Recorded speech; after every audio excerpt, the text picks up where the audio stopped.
Today, we continue our series on the Tech Museum of Silicon Valley, sharing with you its hidden treasures, the must-see exhibits, and all the reasons not to miss visiting it.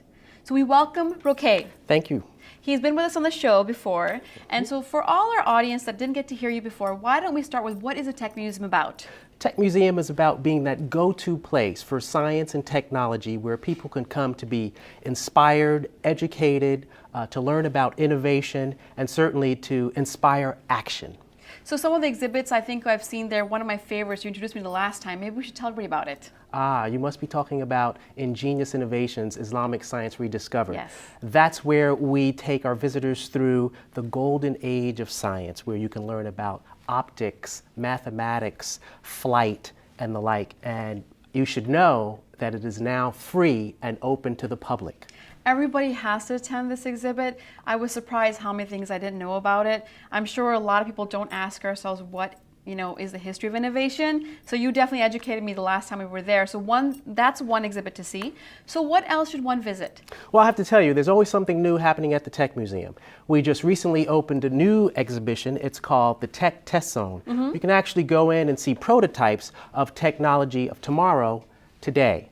So give me an example. An example would be our Pixel. It's an eye tracking technology where you pick up a device that's similar to a camera and you can look through it. And the people who are standing next to you can tell exactly where you are looking. You'll be seeing some various screens and movement, and your eye will track through this device, and people can see right down to the pinhead of where your eyes looking. And this is not in the market at all. Absolutely not. And what's very interesting about that is that once you've experienced these devices, you can then offer some input. We have some computer tablets nearby where you can offer feedback and you can have a hand in the development of the device. It is all user-driven these days, so that makes a lot of sense, especially the Tech Museum should do this. I heard there's also public standing Google Maps. That's right. You're talking about Silicon Valley Innovation Gallery. That's also one of our newer galleries where we have, of course, you're familiar with Google Maps. Yes. Well, this is a 6-screen step into the experience Google extravaganza, if you will. You can be standing obviously at the Tech Museum, but transport yourself anywhere around the world, into space and underwater. So it's like you're actually taking a tour around the world just from where you're standing. That's right, with the push of a button and the turn of a lever. Wow, so I could even see what's happening maybe in, I don't know, maybe China, maybe Africa, just by standing between these 6 different screens. Anywhere on the globe. Wow, that's going to save a lot of flight miles. But okay, so what else is there? I understand that you also had a recent lecture series on algebra, which is totally sold out. Yes, as part of the Islamic Science Rediscovered exhibition, we have also added a lecture series. And we just had one on the birth of algebra. And it sold out. More than 175 people came. Packed audience, but looking forward, we also have 2 other lectures that are also worthy of coming to check out. So what are these lectures about in terms of, are they all covering the same subject, or why should one really come? Sure. The basis of each springs from the exhibition, and it is always about exposure and expansion. As I mentioned earlier, the Tech Museum is always about enlightenment and education. Right. And so these lecture series help to provide that opportunity as well. So it sounds like a little bit deeper dive into the same subject? Absolutely, absolutely. Come, be inspired, learn more, be enlightened.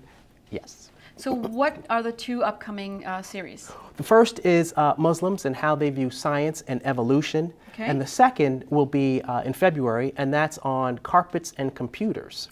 Carpets and computers. Who would have thought carpets and computers have anything to do with each other, except maybe computers could make carpets fly. But other than that, what do they have to do with each other? Well, we asked that same question, and the answer really lies in the fact that the mathematical process, the thinking process behind weaving and looms or looming certainly has some basis in how one might put together the guts or the core of a computer. Oh, interesting. So we can actually come and see the details around how that happens.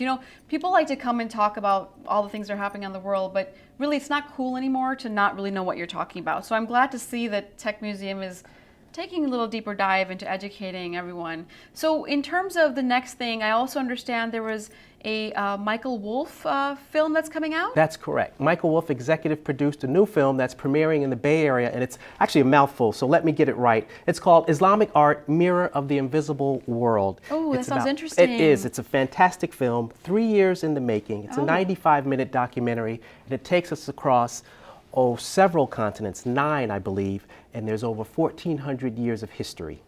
Wow, all this at the Tech Museum. Absolutely. You know, how can one not visit? You've been a great guest on our show. Thank you so much for coming today. Thank you for having me. The Tech Museum is a treasure of amazing new exhibits like the Tech Test Zone and the Did You Knows. There's always something new and exciting at the Tech. So take a tour around the world for invention innovations with your friends or family to learn, explore, and be inspired.